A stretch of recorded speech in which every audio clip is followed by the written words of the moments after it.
This sunspot 4366 just released 4 more powerful flares, and scientists say it could erupt again before it disappears from view.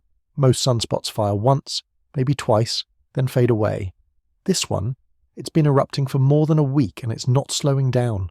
Why does this matter to you? Because every time this sunspot fires, it sends energy racing toward Earth. Energy that can disrupt radio signals, interfere with satellites, and paint the sky with brilliant auroras. This is an ongoing event between the Sun and Earth. Stay with me for the next several minutes. We're going to walk through exactly what happened, why this sunspot is behaving so differently, and what could happen in the days ahead. This is a story that's still unfolding, and you deserve to know what's really going on. On February 9th, this sunspot, designated by scientists as Region 4366, unleashed 4 separate flares within hours of each other. Not small flares, not the kind that comes and goes without anyone noticing. These were M-class flares, powerful enough to trigger radio blackouts across a wide region of Earth. 4 eruptions from one sunspot in a single day. And here's what makes this so unusual. Most active regions on the Sun behave predictably. They typically flare, release their energy, and then settle down following a predictable pattern. But this sunspot has been defying that pattern for more than a week now. It's been continuously active and has produced multiple eruptions over several days. Think about that for a moment. We're watching a massive region of magnetic energy on the surface of the Sun that has been unusually active. After periods of reduced activity, it has produced additional eruptions. Forecasters continue monitoring it closely. Space weather forecasters from NASA, NOAA, and international agencies are monitoring this sunspot's activity. NASA's Solar Dynamics Observatory has been tracking this sunspot constantly. NOAA's Space Weather Prediction Center has been issuing updates. Amateur astronomers with the right equipment have been watching it crawl across the face of the Sun, day after day, flare after flare. And the central question everyone's asking is simple. Will it erupt again? The answer is complicated. The sunspot is still there. It's still massive. It's still magnetically complex. And as of right now, as it continues its slow journey across the solar disk, it remains capable of producing more flares. Forecasters assess the probability of additional flares based on the sunspot's magnetic complexity. Space weather professionals monitor these events and issue alerts when necessary. It means that radio operators need to be ready for sudden blackouts. It means that satellite controllers need to monitor their systems. It means that power grid operators need to stay alert. And it means that anyone who loves watching the northern lights might get another show before this sunspot finally rotates out of view. But beyond the practical impacts, there's something deeply fascinating about this moment. We're living in an age where we can watch the Sun in real time. We can see these eruptions as they happen. We can track the energy as it travels through space. We can predict with increasing accuracy when that energy will reach our planet and what it might do when it arrives. Our ancestors saw solar storms as mysterious, terrifying events. Unexplained lights in the sky, strange disruptions to telegraph lines. They didn't understand what was happening or why. But we do. We've learned to read the Sun's moods. We've learned to interpret its signals. Current solar activity shows this sunspot remains active. This sunspot has already made headlines multiple times. Earlier this month, it produced 7 major flares in just 4 days. X-class flares, the most powerful classification. Those eruptions sent shockwaves through the space weather community because they were so frequent, so intense, so relentless. And just when everyone thought the activity was tapering off, February 9th happened. 4 more flares, 4 more bursts of energy, 4 more reminders that this sunspot isn't done yet. If you've been following this story, you know what I'm talking about. You've probably seen the images. You've probably read the reports. You've probably wondered what it all means. And if you're just tuning in now, don't worry. We're going to cover everything you need to know, step by step, piece by piece. Because here's the thing, space weather can affect some technological systems we use. The technology we depend on every day, GPS, satellite communications, radio broadcasts, even the power grid itself, all of it can be influenced by what happens on the Sun. And when a sunspot like this one becomes hyperactive, those influences become more than theoretical. They become real. So if you're tracking this solar activity with me, if you want to understand what's happening and why it matters, hit that like button right now, subscribe to this channel so you don't miss the updates, and drop a comment telling me where you're watching from, because I want to know if anyone out there has seen the auroras from these recent flares. We're all in this together, watching the same star, sharing the same sky. Let's stay informed together. Now let's dive into exactly what happened on February 9th and why those 4 flares matter so much. February 9th was not a quiet day on the Sun. It started like many others, with space weather forecasters monitoring the active regions scattered across the solar surface. But as the hours unfolded, Sunspot 4366 produced 4 eruptions. These were M-class flares, strong enough to affect Earth's ionosphere. The first flare erupted in the morning hours, an M-class flare, strong enough to send a pulse of electromagnetic radiation streaming toward Earth at the speed of light. 8 minutes. That's all it took for the energy from that explosion to cross the distance between the Sun and our planet. 8 minutes from eruption to impact. Then came the second flare, a few hours later, another M-class event, another burst of energy, another wave of radiation washing over Earth's daylit side, and then a third, and then a fourth. 4 separate eruptions from the same sunspot in rapid succession, each one releasing tremendous amounts of energy, each one registered by instruments monitoring the Sun. The strongest of these flares measured as an M2.8. That classification might sound technical, but here's what it means in plain language. M-class flares are medium-strength eruptions. They're not the most powerful, that title belongs to X-class flares, but they're far from weak. An M-class flare is strong enough to cause radio blackouts, strong enough to disrupt communications, strong enough to matter.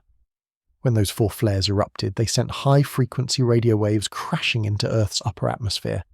That interaction caused what scientists call a radio blackout, not a power outage, not a loss of electricity in homes.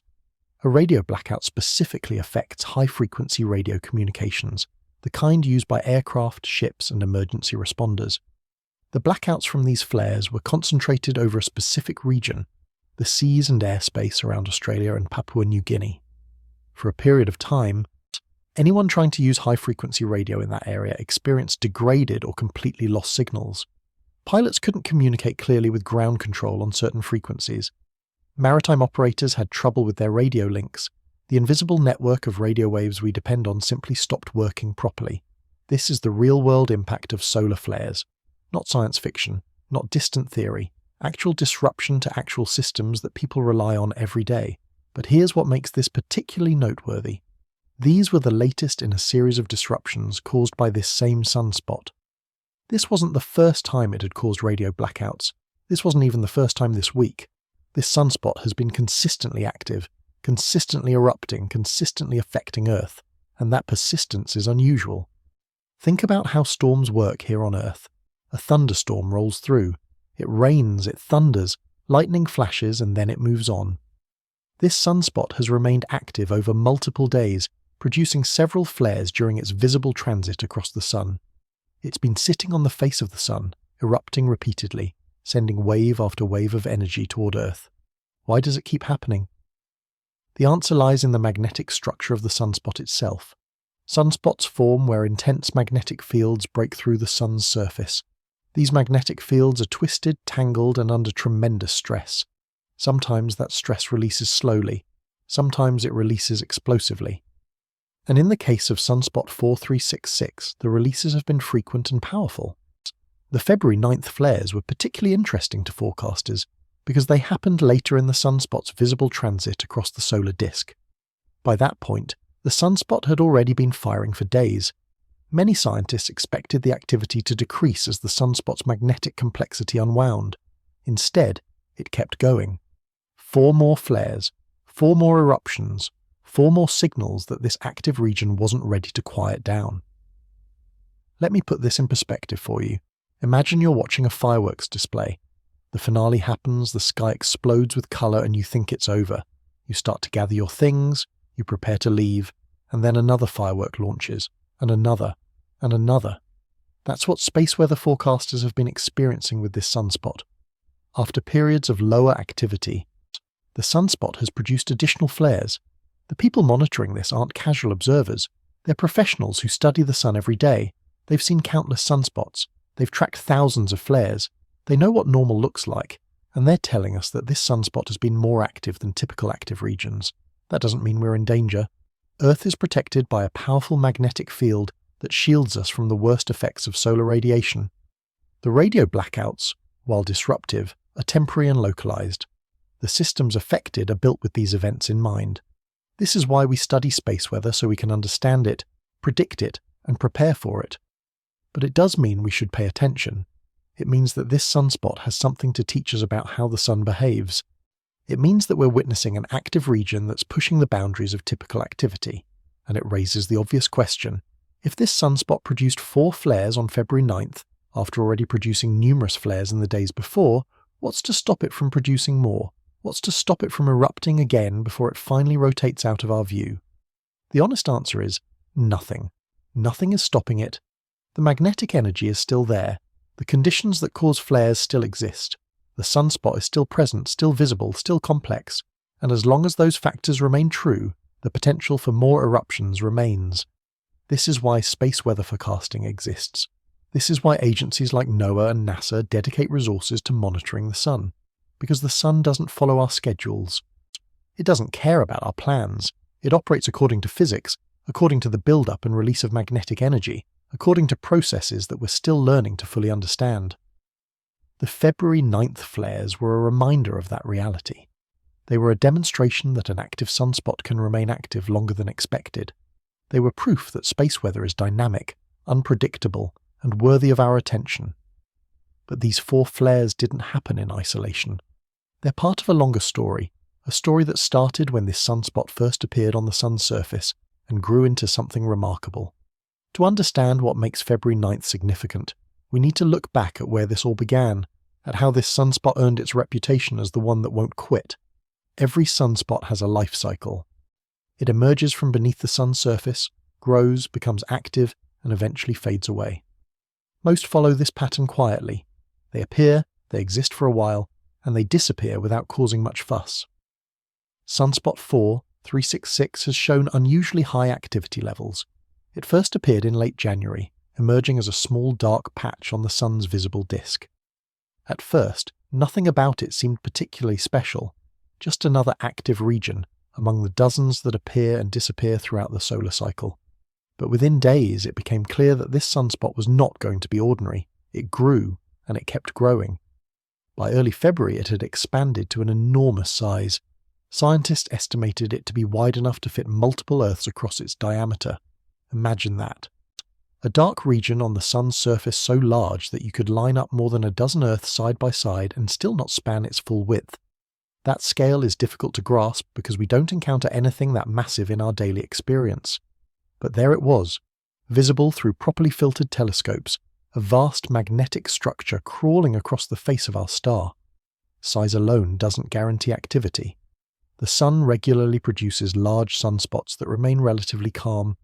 But size combined with magnetic complexity is a different story, and Sunspot 4366 had both. It was large, yes, but it was also magnetically tangled. The field lines within and around it were twisted into configurations that practically begged to release energy explosively, and that's exactly what happened. The first major eruption occurred on February 1st, an X-class flare, the strongest classification, the kind of solar flare that makes headlines because of its sheer power.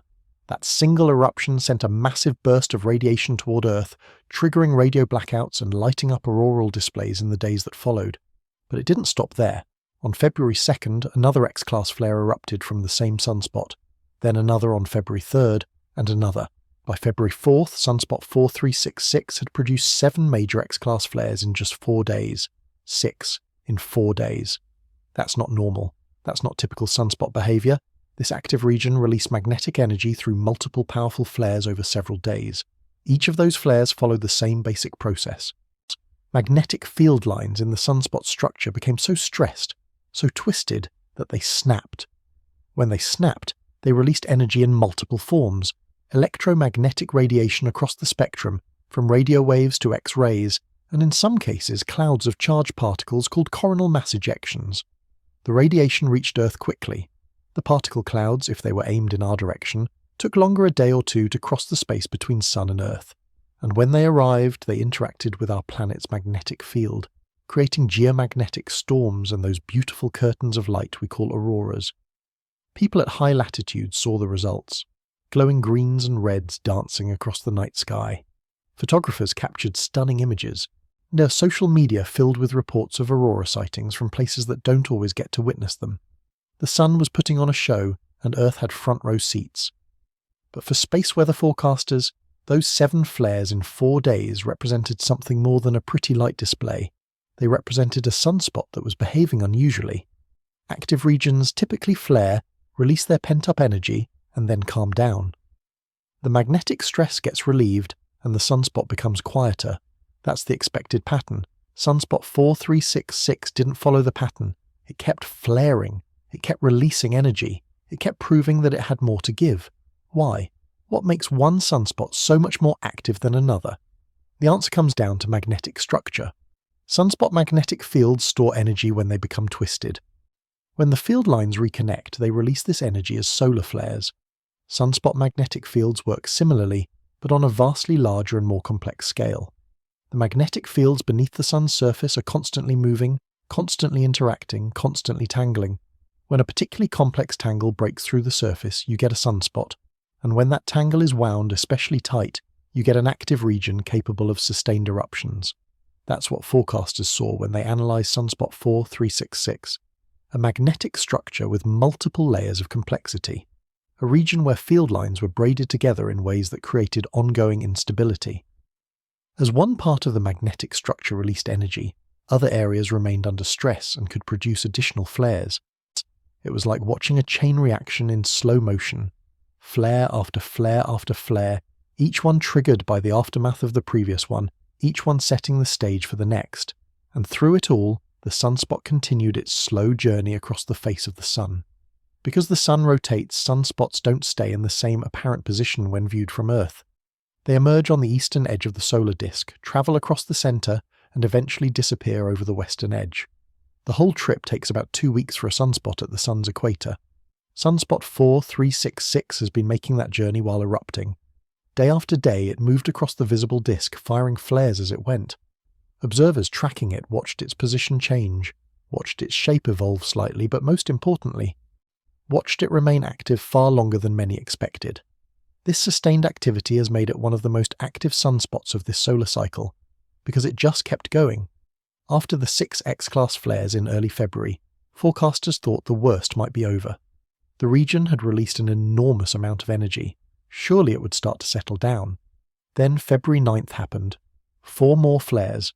Not X-class this time, but strong M-class eruptions that proved the sunspot was still very much alive, still capable of affecting Earth, still unwilling to fade quietly into the background. And this is where we find ourselves now. Watching a sunspot that has defied expectations, that has produced more activity over a longer period than most comparable regions, that has repeatedly demonstrated its capacity to surprise the scientists monitoring it.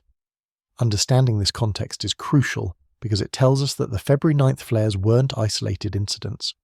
They were the latest chapter in an ongoing story.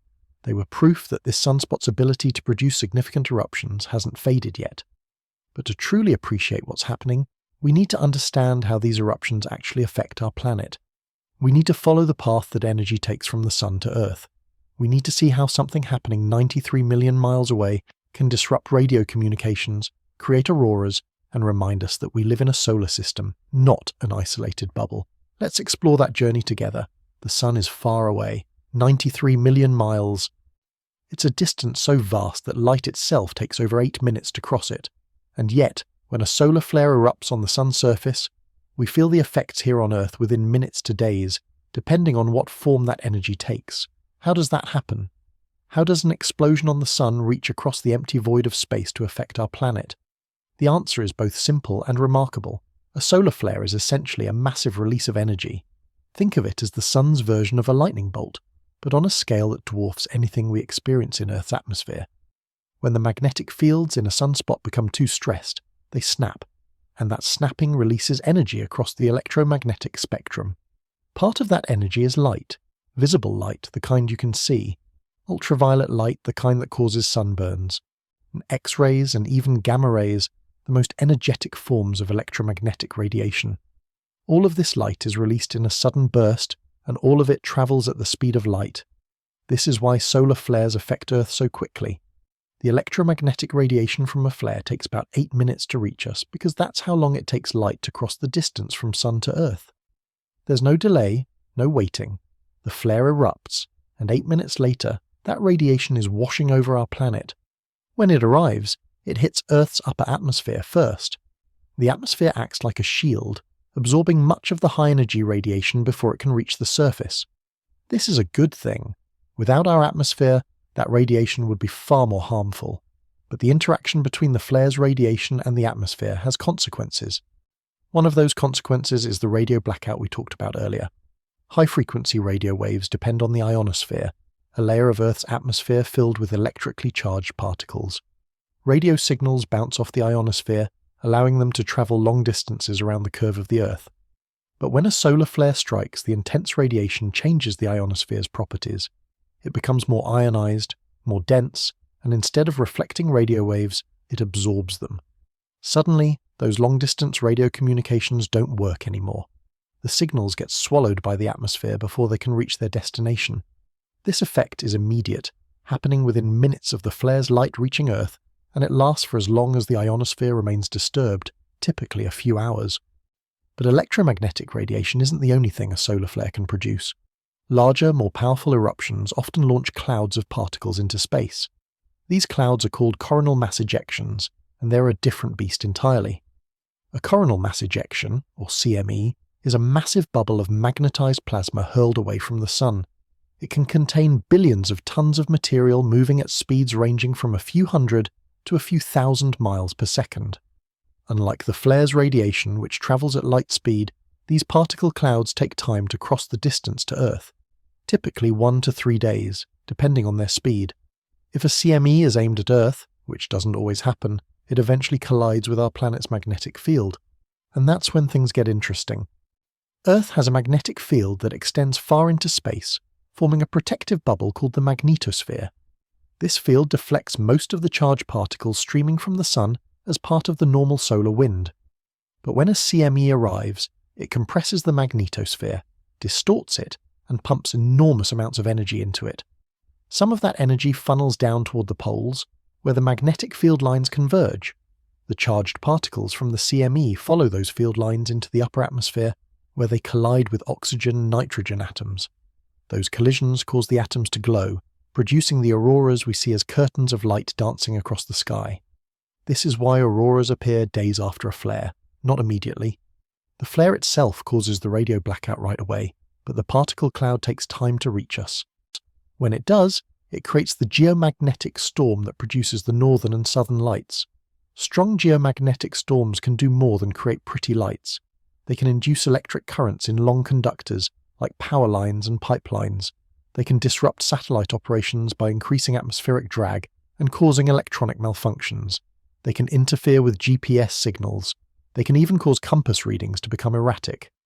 This is why power grid operators pay attention to space weather forecasts. This is why satellite controllers monitor geomagnetic conditions. This is why airlines sometimes reroute polar flights during strong solar storms. The effects are real, even if most people never notice them directly. But here's the crucial thing to understand. Earth is protected. Our atmosphere shields us from the radiation. Our magnetic field deflects the particle storms. We've evolved on a planet that sits in the Sun's sphere of influence, and our planet has natural defenses against solar activity. The disruptions we experience are technological, not biological. Our radios stop working temporarily. Our satellites need to adjust. Our power grids experience unusual stresses. Earth's natural defenses protect us from harmful effects. Understanding this helps put the story of Sunspot AR4366 into proper perspective. Yes, it's been extraordinarily active. Yes, it's caused multiple radio blackouts and geomagnetic storms. Yes, it's worth monitoring and discussing. But it's not an existential threat. It's a space weather event, dramatic and fascinating, but manageable. The journey from solar flare to earthly impact is a reminder that we live in a connected system. The Sun is not just a distant light in the sky. It's an active, dynamic star that constantly influences the space environment around our planet. Most of the time, that influence is gentle and goes unnoticed. But occasionally, when a sunspot like this one becomes hyperactive, we get a vivid demonstration of the relationship between our star and our world. Now that we understand how solar flares reach Earth and what they do when they arrive, let's return to those 4 February 9th flares and examine them more closely. February 9th wasn't the first time sunspot 4366 made its presence known, and the forecasters monitoring it had learned to expect the unexpected. But even with that mindset, the day's activity stood out. and 4 flares from the same region in such a compressed time frame told a story about what was happening beneath that dark patch on the sun's surface. The timing of the flares matters. They didn't all erupt at once, which would suggest a single, catastrophic release of energy. Instead, they occurred in sequence, separated by hours. This pattern suggests that the sunspot's magnetic structure was releasing energy in stages, like a series of pressure valves opening one after another rather than a single explosive burst. The first flare of the day was strong but not extraordinary by the standards this sunspot had already set. It measured in the lower range of M-class eruptions, a clear signal that the active region was still energetically active but perhaps not at its peak intensity anymore. Forecasters noted it, recorded it, and watched to see if more would follow. They didn't have to wait long. The second flare came with more intensity, still M-class but stronger. The instruments monitoring the sun registered a sharper spike in X-ray emissions. The ultraviolet cameras showed a brighter flash. Whatever was happening in the sunspot's magnetic structure was ramping up, not winding down. Then came the third flare, and the pattern became unmistakable.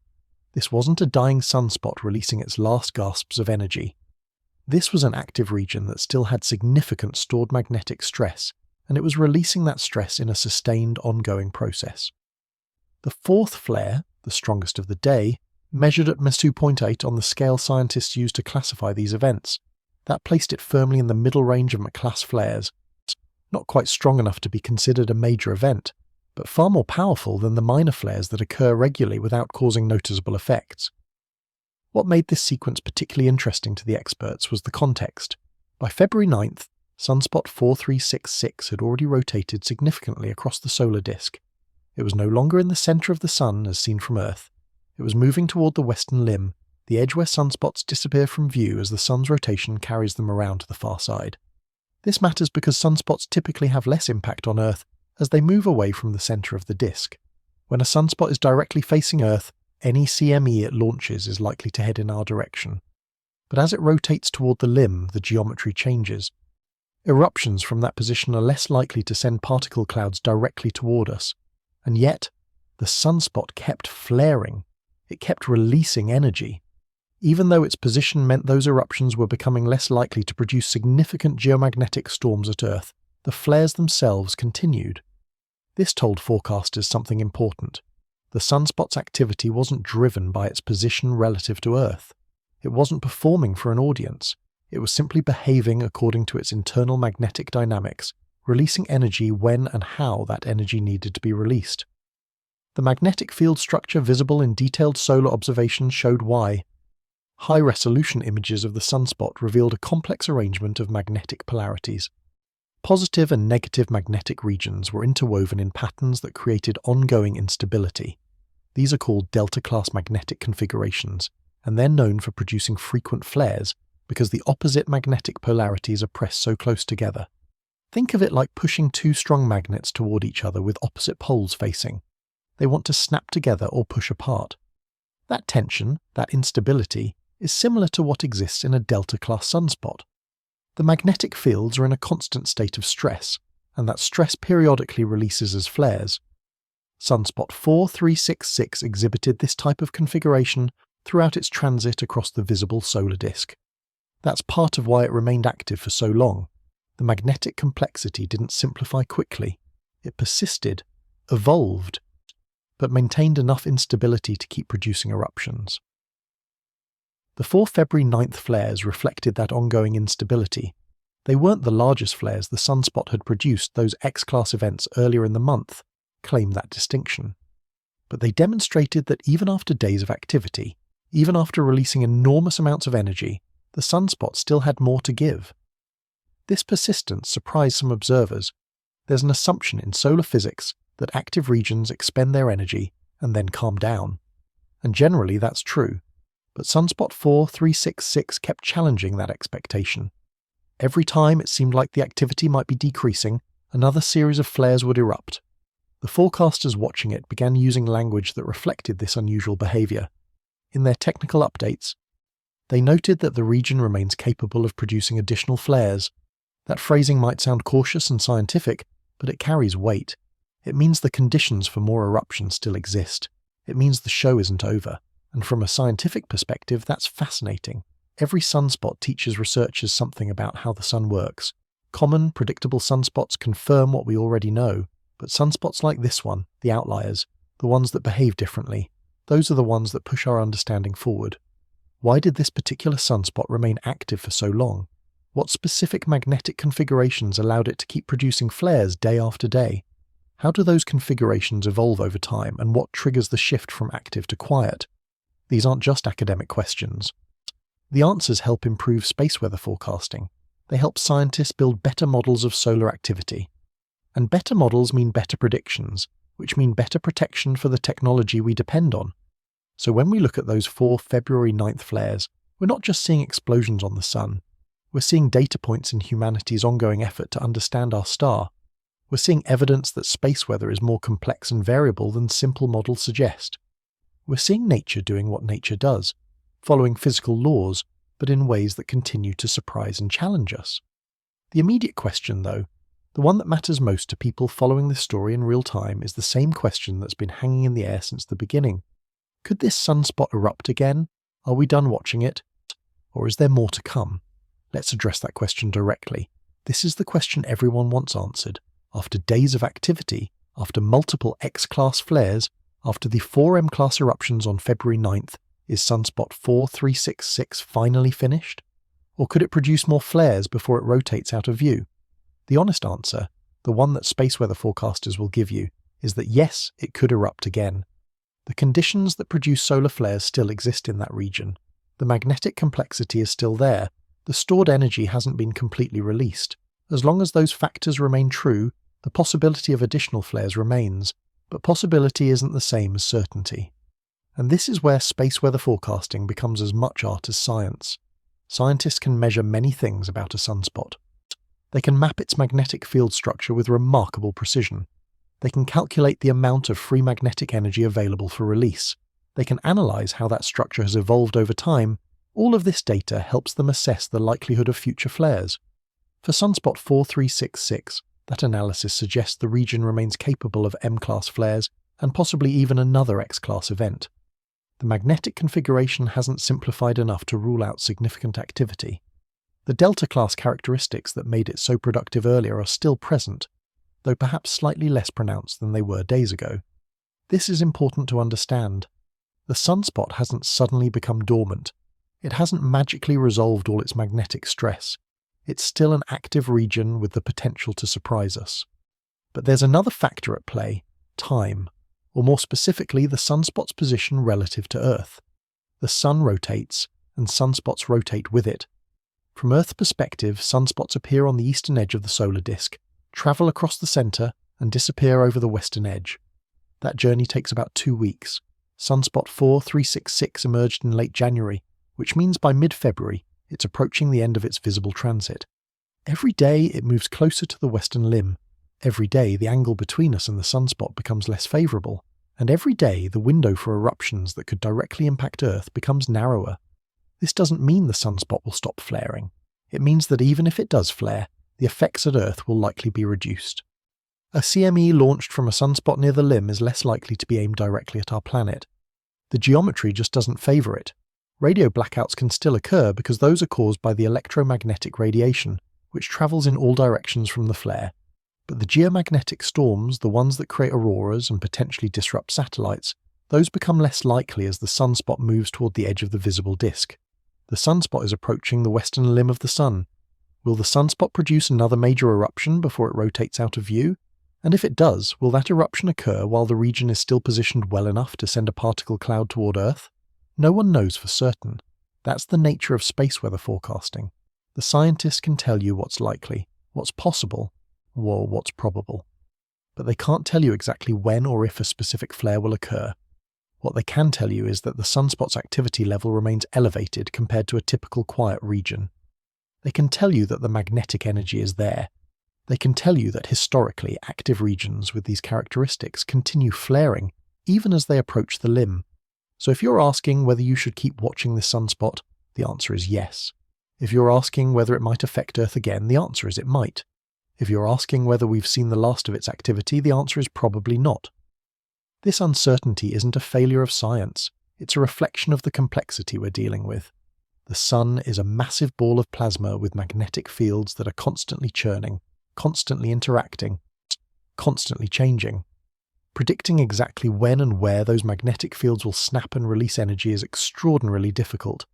What forecasters can do is monitor continuously and issue warnings when a flare occurs. When Sunspot 4366 produced those 4 flares on February 9th, space weather centers around the world detected them immediately and sent out alerts. Radio operators were informed, satellite controllers were notified.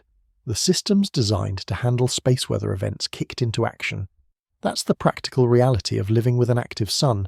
We can't prevent solar flares, we can't control the sun's behavior, but we can watch, we can warn, and we can prepare. And right now, the guidance from forecasters is clear. Continue monitoring Sunspot 4366. It remains an active region of interest. It retains the potential for additional significant flares. While the window for major Earth impacts is closing as it rotates toward the limb, it hasn't closed yet. For people who aren't professional forecasters, who are just curious about what's happening, the question often becomes, this is worth following, but not something to worry about. Earth deals with solar flares regularly. Our planet's natural defenses handle them. The technology that's vulnerable to space weather is monitored by professionals who know how to protect it. The power grids have protocols. The satellite operators have procedures. The systems are designed with solar activity in mind. What makes this sunspot noteworthy isn't that it's dangerous. It's that it's been so persistently active. It's that it's given us a prolonged, clear example of what a hyperactive region looks like. It's that it's provided an opportunity to watch space weather in action, to see how forecasters do their work, to understand the connection between solar activity and effects at Earth. This is science happening in real time. This is nature demonstrating its power and complexity. This is a chance to appreciate the dynamic relationship between our planet and our star. Additional flares are possible, while the sunspot remains visible. Space weather forecasters continue monitoring and will issue alerts if significant activity occurs. What you should do is what anyone interested in space weather should do. Stay informed. Follow the updates from NOAA's Space Weather Prediction Center. Check the images from NASA's Solar Dynamics Observatory. Read the forecasts. Learn about how this all works, because knowledge is the antidote to fear. When you understand what's happening and why, when you know that this is a natural process that Earth has weathered for billions of years, when you see that we have systems in place to handle these events, the uncertainty becomes fascinating rather than frightening. Sunspot 4366 has given us a remarkable show. It's demonstrated the sun's capacity for sustained activity. It's reminded us that we live in a solar system, not an isolated bubble. And it's shown us that even with all our technology and knowledge, nature still has the power to surprise us. Will it erupt again before it disappears? Maybe. Maybe not. Either way we'll be watching, and either way we'll learn something valuable. But the story doesn't end when the sunspot rotates out of view. Because the sun keeps spinning, and what goes around comes around. Let's talk about what happens when this sunspot returns. The sun rotates on its axis just like Earth does. But unlike Earth, the sun doesn't rotate as a solid body. It's made of plasma, gas so hot that atoms lose their electrons, and different parts of it rotate at different speeds. The equatorial regions rotate faster than the poles. This differential rotation is part of what creates the sun's complex magnetic field. But for our purposes, what matters is this. The sun rotates roughly once every 4 weeks as seen from Earth. That means when a sunspot disappears over the western limb, it's not gone forever. It's just gone from view. It continues to exist on the far side of the sun, the side we can't see from Earth, and if it survives, it will eventually reappear on the eastern limb about 2 weeks later. Sunspot 4366 will follow this pattern. When it rotates out of view in mid-February, it will spend approximately 2 weeks on the far side of the sun, and then, if it still exists, it will come back into view in early March. The question is, what condition will it be in when it returns? Sunspots have lifetimes. Small ones might last only a few days. Larger, more complex ones can persist for weeks or even months. The size and magnetic complexity of a sunspot generally determine how long it lasts. And Sunspot 4366, being both large and magnetically complex, has a reasonable chance of surviving its far-side transit. But survival doesn't guarantee continued activity. Sunspots evolve. Their magnetic structures change over time. A hyperactive region can become quiet. A simple structure can become complex. The sunspot that emerges on the eastern limb in late February might be very different from the one that disappeared on the western limb in mid-February. It might have simplified. The magnetic tangles that caused all those flares might have unwound. The stored energy might have been mostly released during its visible transit. If that's the case, the returning sunspot could be much quieter, less prone to eruptions, less geoeffective. Or it might still be active. It might have continued flaring while on the far side, continuing to release energy that we simply couldn't see from Earth. It might have maintained its magnetic complexity. It might emerge from the eastern limb ready to produce another round of flares, ready to remind us that it's not done yet. We won't know until it appears. That's one of the challenges of solar observation. We can only see the side of the sun facing Earth. The far side is hidden from us. There are ways to infer what's happening over there. We can detect certain types of eruptions through secondary effects, and we have spacecraft positioned to see different angles, but we don't have complete visibility. So late February will bring either a reunion with an active region we've come to know well, or it will bring the return of a quieter, calmer sunspot that's ready to fade away peacefully. Both outcomes are possible. Both would be scientifically interesting. If it returns still active, space weather forecasters will resume their close monitoring. They'll watch for signs of renewed flaring. They'll assess the magnetic structure to see if it still has the characteristics that made it so productive. They'll issue forecasts about the likelihood of Earth impacts. If it returns quiet, scientists will study what changed. They'll analyse how the magnetic configuration evolved during its far-side passage. They'll use that information to refine their models of sunspot evolution and activity. Either way, there's value in watching. Either way, we learn something. There's also historical precedent for active regions returning with renewed energy. Solar scientists have documented cases where a sunspot produced significant activity during one rotation, disappeared, and then came back on the next rotation with another burst of flares. It's not common, but it happens. The sun has given us memorable examples over the years. Active regions that persisted for multiple rotations, producing flares each time they faced Earth. Regions that became so well known they earned unofficial nicknames from the scientists tracking them. Sunspot 4366 is already in that category. It's already earned its place in the conversation about noteworthy active regions of this solar cycle. Whether it adds another chapter to its story depends on whether it survives its far-side journey and whether it maintains enough magnetic complexity to keep producing flares. We'll find out in late February when the eastern limb of the sun reveals what's coming around the corner. Until then, there are other sunspots to watch. The sun is approaching the peak of its solar cycle, the period of maximum activity that occurs roughly every 11 years. During solar maximum, the sun typically has more sunspots, more flares, more CMEs, more of everything. We're in that window now, which means sunspot 4366, as impressive as it's been, might not be the last major active region we see in the coming months. This is what makes space weather fascinating for those who follow it closely. There's always something happening. There's always something to watch. The sun is never truly quiet, even during solar minimum, and during active periods like now, it's constantly surprising us with its complexity and power. So yes, mark your calendar for late February if you want to see whether this sunspot returns. Watch the eastern limb, check the space weather reports, see if our old friend comes back for another round, and while you're watching, take a moment to appreciate the bigger picture. We're living in an era where we can track these events in real time. We can see the sun's surface in exquisite detail. We can monitor space weather like meteorologists monitor Earth weather. We can predict, prepare, and protect our technology from solar activity. Our ancestors couldn't do any of that. They saw the effects without understanding the cause. We have the privilege of both seeing and understanding. That's worth celebrating, whether or not the sunspot comes back active. Now let's close with some thoughts on what this all means and how you can stay informed about space weather going forward. We've covered a lot in our time together, from the 4 flares on February 9th to the history of this remarkable sunspot, from the science of how solar energy reaches Earth to the question of whether we'll see more activity before it disappears from view. This has been a journey through space weather, through solar physics, through the ongoing relationship between our planet and our star. But beyond the specific details of sunspot 4366, there's a larger story here. A story about connection. A story about living in a solar system, not an isolated world. The sun is not just a distant ball of light. It's not just something that rises and sets, providing daylight and warmth. It's an active, dynamic star that constantly influences the space environment around us. Most days, that influence is gentle and invisible. But occasionally, during moments like this, we're reminded that the sun is alive with energy, with magnetic complexity, with processes that play out on scales we can barely comprehend. And yet, we're learning. We're building instruments that can watch the sun continuously. We're developing models that can predict solar activity with increasing accuracy.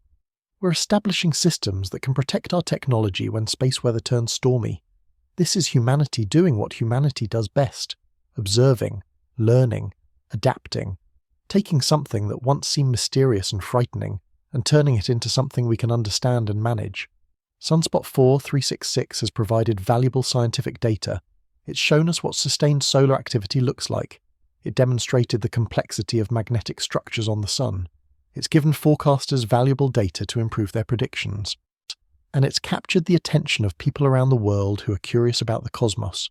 If you're one of those curious people, if you've stayed with me through this entire exploration, you now have a deeper understanding of space weather than most. You know what sunspots are and why they matter. You know how solar flares affect Earth.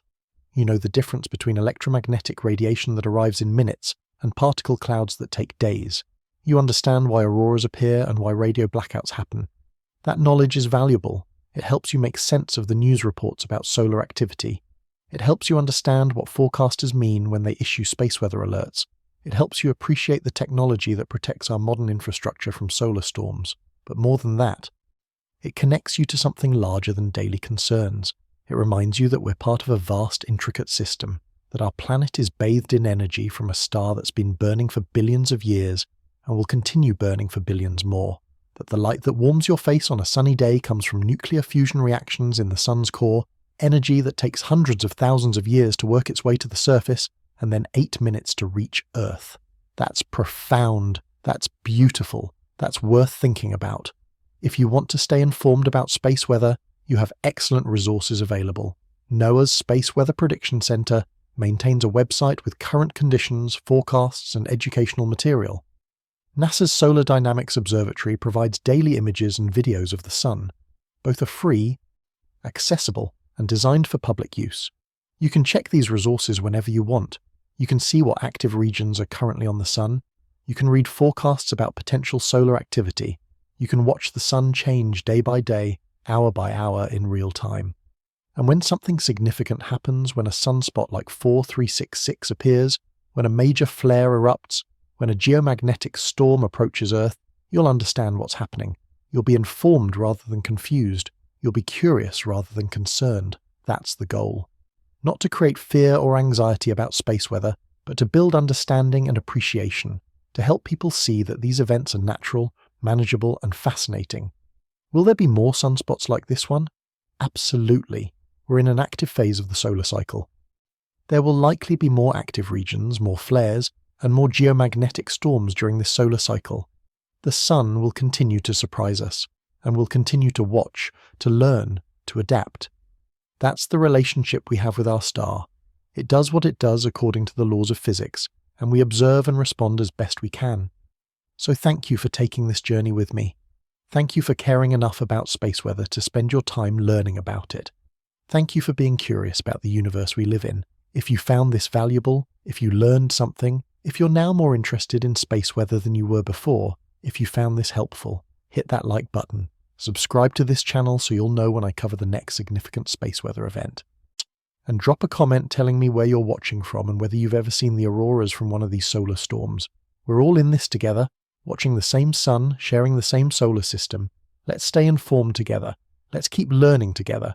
And let's keep our eyes on the sun because it's always got something interesting to show us.